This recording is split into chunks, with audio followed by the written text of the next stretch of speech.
7 de dezembro de 1941, 7h48 da manhã. Comandante Mitsuo Fuchida está voando a 3.000 metros sobre Oahu, olhando através de binóculos para Pearl Harbor abaixo. E o que vê o paralisa por segundo de incredulidade pura. Battleship Row, fileira de 8 encouraçados americanos, está completamente exposta. Navios alinhados perfeitamente como alvos em galeria de tiro. Sem rede de torpedos protegendo. Sem patrulhas aéreas visíveis. Sem indicação alguma de que americanos sabem que 353 aeronaves japonesas estão segundos distantes de transformar Domingo Tranquilo em catástrofe que mudará a história. Fuchida agarra microfone de rádio e transmite código que toda a frota combinada japonesa está aguardando há meses. Tora, tora, tora. Tigre, tigre, tigre. Surpresa total alcançada.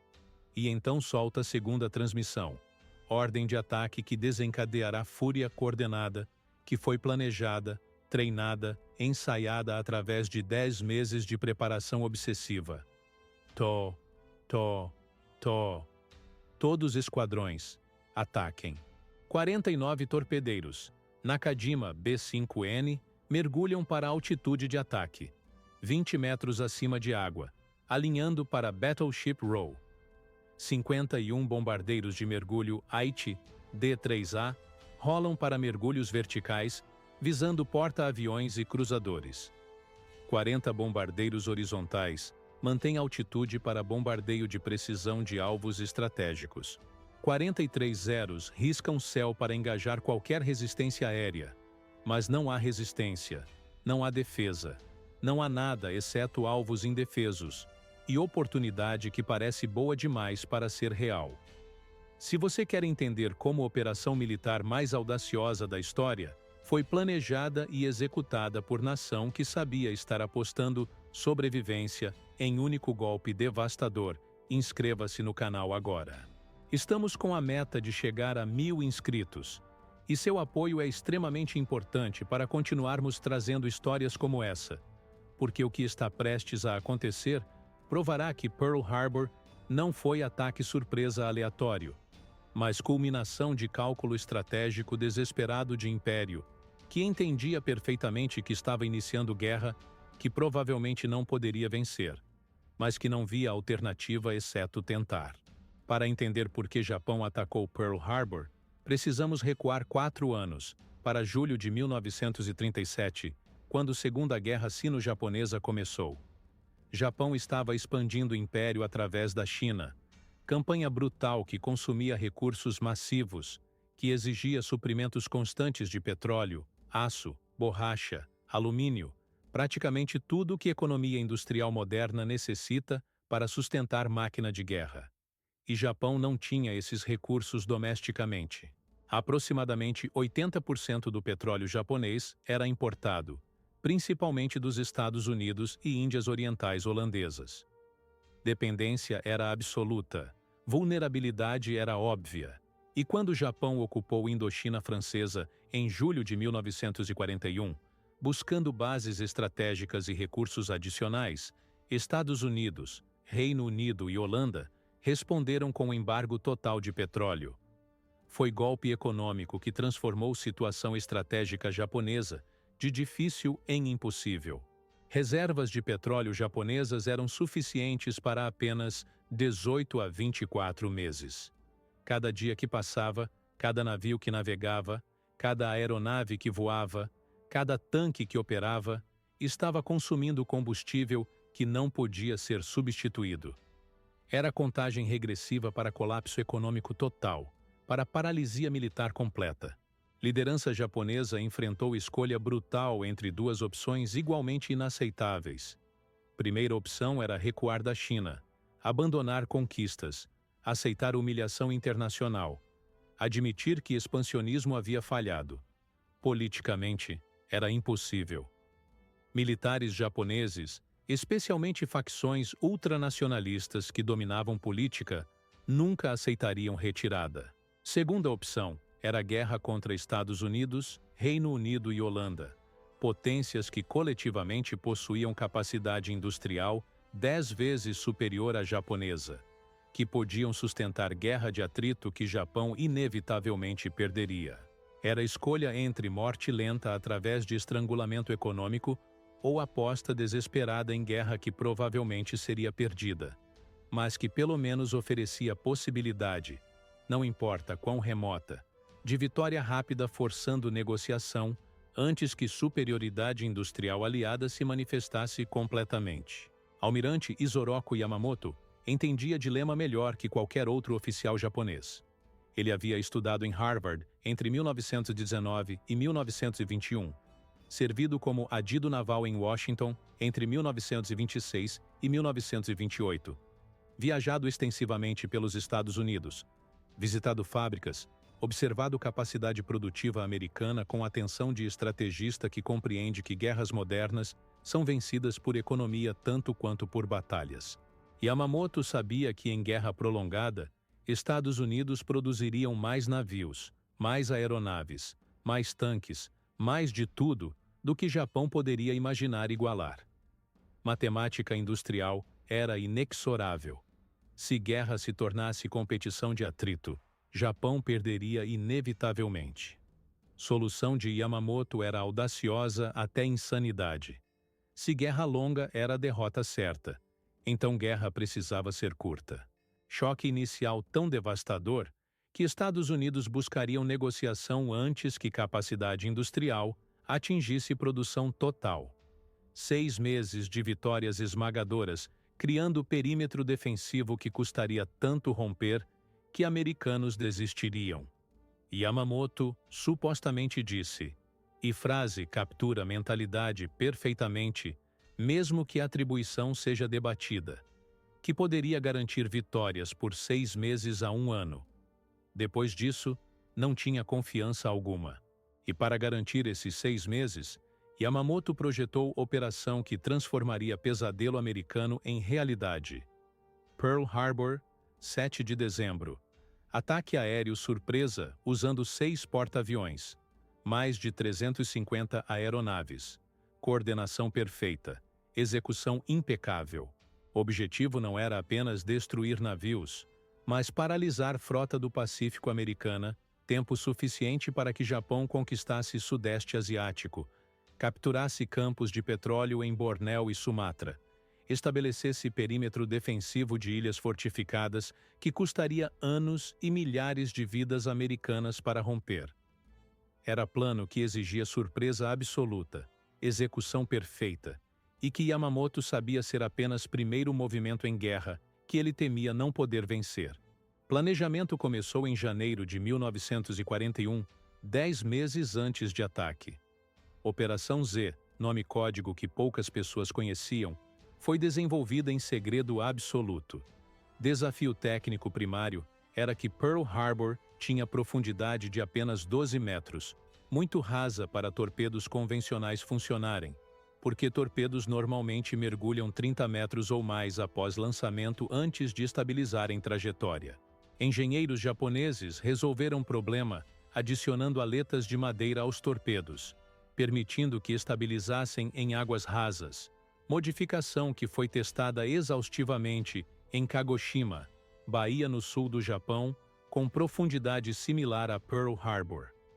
Pilotos treinaram obsessivamente, praticando ataques torpedo em águas rasas, bombardeio de mergulho em alvos móveis, coordenação entre esquadrões, tudo sob sigilo total. E 26 de novembro de 1941, Kido Butai, primeira frota aérea japonesa, partiu da baía de Hitokapu, nas Ilhas Kurilas, navegando para leste através de Pacífico Norte, rota que evitava todas as rotas comerciais, onde encontro com navios era improvável. 6 porta-aviões, Akagi, Kaga, Soryu, Hiryu, Shokaku e Zuikaku, representavam o núcleo do poder aéreo naval japonês. 414 aeronaves embarcadas, 353 seriam usadas no ataque.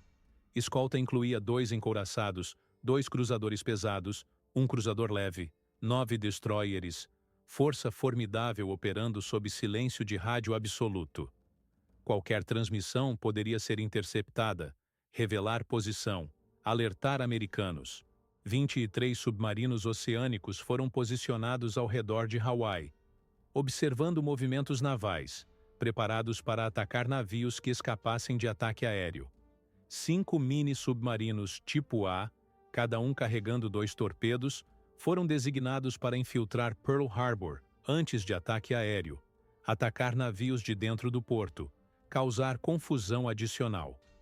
Era coordenação operacional em escala que Marinha Imperial nunca havia tentado antes, apostando tudo em único ataque. E enquanto Kido Butai navegava através de Pacífico, negociações diplomáticas continuavam em Washington como cortina de fumaça, mantendo americanos acreditando que solução pacífica ainda era possível, que conversa ainda poderia resolver crise. Embaixadores japoneses estavam negociando de boa fé, não sabendo que decisão de guerra já havia sido tomada, que frota já estava a caminho. Timing era crítico, porque direito internacional exigia que declaração de guerra fosse entregue antes de hostilidades começarem. Mas a entrega precisava ocorrer tarde o suficiente para que não permitisse americanos alertarem Pearl Harbor. Mensagem final seria entregue a secretário de Estado Cordell Hull em Washington às 13h. Horário de Washington, 7h30 da manhã, horário de Hawaii. Apenas minutos antes de primeiro torpedo atingir alvo. Era a janela de tempo calculada para cumprir requisito técnico de direito internacional, enquanto mantinha surpresa tática. 6 de dezembro, Kido Butai chegou a ponto de lançamento, 230 milhas ao norte de Oahu, exatamente onde planejamento previa que estaria. Última confirmação chegou através de mensagem codificada. Negociações haviam falhado definitivamente. Ataque estava autorizado. Imperador Hirohito havia aprovado a operação pessoalmente. Não havia mais volta. Vice-almirante Shuichi Nagumo, comandante de Kido Butai, reuniu comandantes, revisou planos finais, confirmou que todos entendiam objetivos, sequências, prioridades. Primeira onda lançaria às 6h da manhã de 7 de dezembro. Alcançaria Oahu às 7h50. Horário calculado para pegar bases americanas durante domingo tranquilo, quando prontidão seria mínima, quando defesas estariam relaxadas. Segunda onda seguiria 90 minutos depois, atacando alvos que primeira onda perdeu, finalizando destruição. Era coreografia de violência planejada em detalhe microscópico, onde cada minuto, cada esquadrão, cada alvo tinha papel específico. Madrugada de 7 de dezembro, o oceano estava agitado, ondas de 4 metros dificultando decolagem, mas a operação não podia ser adiada. 6h10 da manhã, primeira onda começou o lançamento, 183 aeronaves decolando de 6 porta-aviões em darkness completo, formando sobre o oceano através de luzes de navegação, procedimento perigoso que exigia habilidade e coordenação que apenas pilotos experientes possuíam. 49 torpedeiros, 51 bombardeiros de mergulho, 40 bombardeiros horizontais, 43 Zeros, todos voando em formação para Oahu, 230 milhas ao sul. Comandante Mitsuo Fuchida liderava ataque, voando em bombardeiro horizontal Nakajima B-5N, responsável por coordenar todos os esquadrões, decidir sequência de ataques baseado em condições encontradas, transmitir código de surpresa se defesas americanas estivessem desatentas. 7h40, costa norte de Oahu, apareceu através de nuvens. 7h48, Fuchida voou sobre Pearl Harbor, observou através de binóculos, viu Battleship Row completamente exposta, encouraçados alinhados em pares ao longo de Ford Island, sem redes de torpedo, sem patrulhas aéreas, sem indicação de alerta. Era momento que toda a operação dependia. Confirmação de que surpresa havia sido alcançada completamente. Tora! Tora! Tora! Depois, To! Torpedeiros mergulharam para a altitude de ataque, 20 metros sobre água, velocidade de 270 km/h, alinhando para Battleship Row. Cada segundo de aproximação era segundo onde poderiam ser detectados, onde defesas poderiam reagir, onde surpresa poderia ser perdida. Mas não houve reação. Artilharia antiaérea permaneceu silenciosa. Caças permaneceram no solo. Vigias não estavam atentos. Torpedeiros lançaram de 800 metros. Torpedos entrando água com splash característico, depois mergulhando para a profundidade de estabilização. Aletas de madeira funcionando perfeitamente. Trajetórias diretas para cascos de encouraçados. 7:55. Primeiros torpedos atingiram USS West Virginia e USS Oklahoma. Explosões massivas rasgaram cascos abaixo de linha d'água. Água inundando compartimentos inferiores instantaneamente. Oklahoma começou a tombar para bombordo quase imediatamente, virando completamente em 8 minutos, aprisionando mais de 400 marinheiros dentro de casco invertido. West Virginia levou 7 torpedos, mas contra medidas de controle de danos, mantiveram o navio relativamente estável, embora afundando gradualmente. USS California recebeu 2 torpedos, começando a afundar lentamente porque escotilhas haviam sido deixadas abertas para inspeção de rotina de fim de semana. USS Nevada, único encouraçado que conseguiu ligar caldeiras e tentar escapar, recebeu torpedo no porto, mas conseguiu mover-se, tentando alcançar mar aberto, tornando-se alvo de bombardeiros de mergulho que temiam que Nevada pudesse escapar. Mas foi USS Arizona que sofreu o destino mais catastrófico. 806. Bomba de 800 kg de perfurante, modificada de projétil de artilharia naval de 16 polegadas, lançada de bombardeiro horizontal a 3.000 metros, penetrou convés próximo à torre número 2, atravessou múltiplos níveis de proteção, detonou em paiol de munição dianteiro. Explosão resultante foi tão massiva que levantou proa inteira do navio fora d'água, quebrando quilha, cortando Arizona ao meio. Bola de fogo subiu 150 metros, visível de toda a ilha. Mais de 1.100 marinheiros morreram instantaneamente. Metade de todas as mortes americanas em Pearl Harbor ocorreram nesse único navio, nessa única explosão. Arizona afundou em menos de 9 minutos, instalando-se no fundo de porto com maioria de tripulação ainda a bordo, túmulo que permaneceria até hoje. Enquanto torpedeiros atacavam Battleship Row, bombardeiros de mergulho visavam porta-aviões e cruzadores, mas alvo prioritário, porta-aviões, não estava em Pearl Harbor. Enterprise estava no mar, retornando de missão de entrega de aeronaves para a ilha Wake. Lexington estava transportando aeronaves para Midway. Saratoga estava em San Diego para manutenção.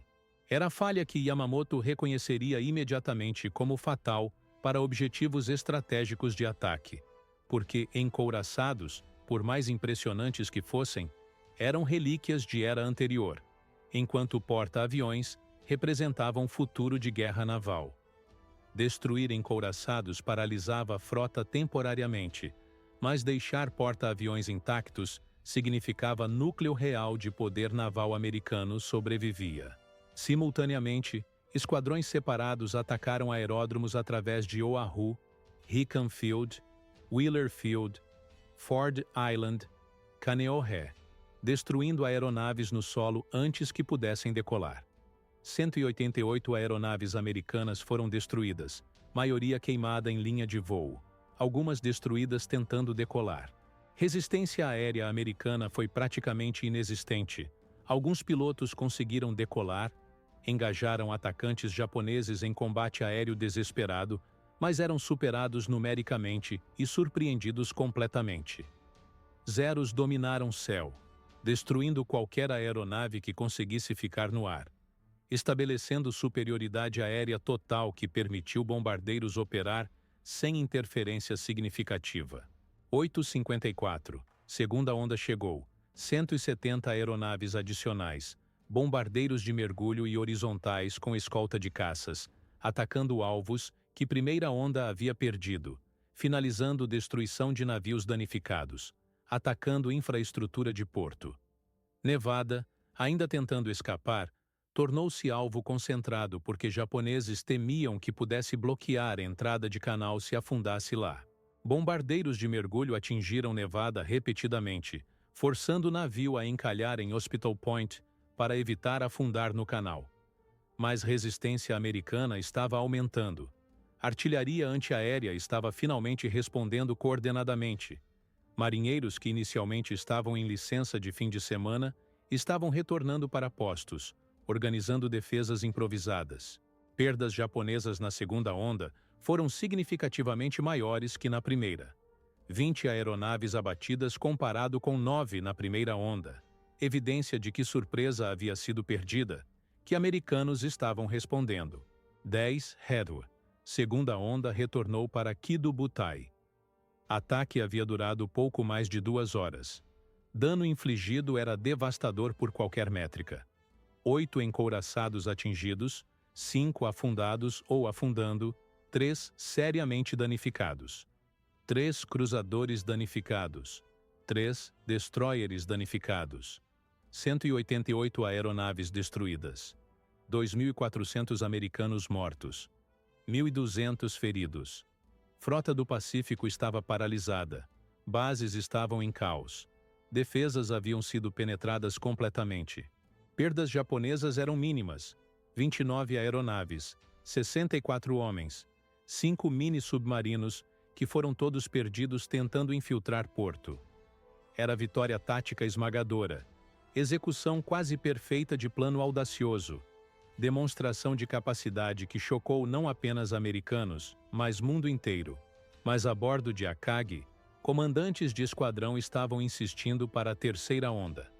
Depósitos de combustível em Pearl Harbor não haviam sido atacados. Tanques massivos contendo milhões de litros de óleo combustível que sustentariam operações da frota do Pacífico por meses. Estaleiros e diques secos não haviam sido destruídos. Infraestrutura que permitiria reparos rápidos de navios danificados. Instalações de manutenção estavam intactas. Comandante Mitsuo Fuchida e outros líderes de esquadrão argumentaram que terceira onda era necessária para completar destruição, para transformar vitória tática em paralisação estratégica completa. Mas Nagumo recusou. Porta-aviões americanos não haviam sido localizados, representavam ameaça desconhecida. Consumo de combustível para a terceira onda colocaria Kido Butai em risco se porta-aviões americanos atacassem durante retirada. Risco de contra-ataque estava aumentando cada hora que permanecessem perto de Hawaii.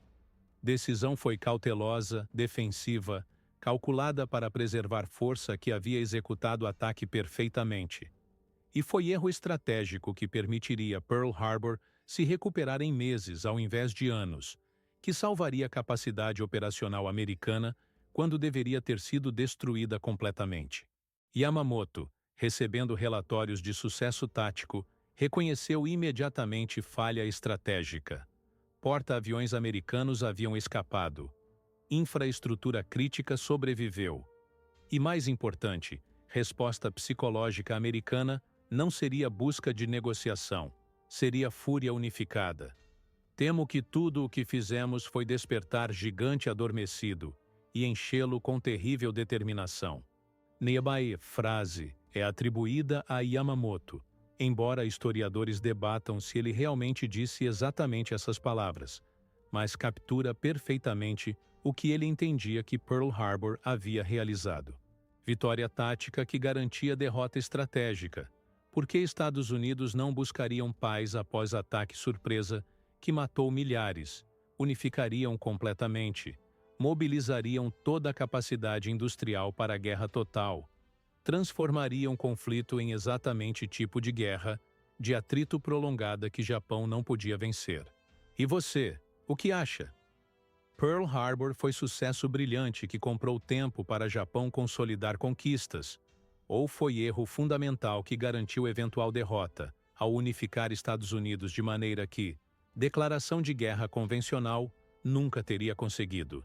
Decisão de Nagumo de não lançar terceira onda foi prudência justificável preservando força, ou foi hesitação que desperdiçou oportunidade única de paralisar Pearl Harbor completamente? Yamamoto estava certo ao prever que Japão não poderia vencer guerra longa. E se estava certo, Por que defendeu a operação que ele sabia provavelmente levaria exatamente a esse tipo de guerra? São perguntas sem respostas simples, mas que capturam um paradoxo de Pearl Harbor. Sucesso tático tão completo que garantiu derrota estratégica. Se esse tipo de análise te interessa, se quer entender como decisões estratégicas são tomadas quando todas as opções são ruins, quando nações apostam sobrevivência em único golpe calculado, inscreva-se agora. Estamos trabalhando para chegar a 1000 inscritos, e seu apoio faz toda a diferença para continuarmos trazendo histórias como essa. Porque lição de Pearl Harbor não é apenas sobre ataque surpresa, mas sobre como o império que entendia limitações próprias apostou tudo em estratégia que exigia que o inimigo agisse irracionalmente, aceitasse derrota após choque inicial, quando realidade humana garantia exatamente resposta oposta. E sobre o fato de que às vezes, vitória tática mais brilhante pode plantar semente de derrota estratégica definitiva.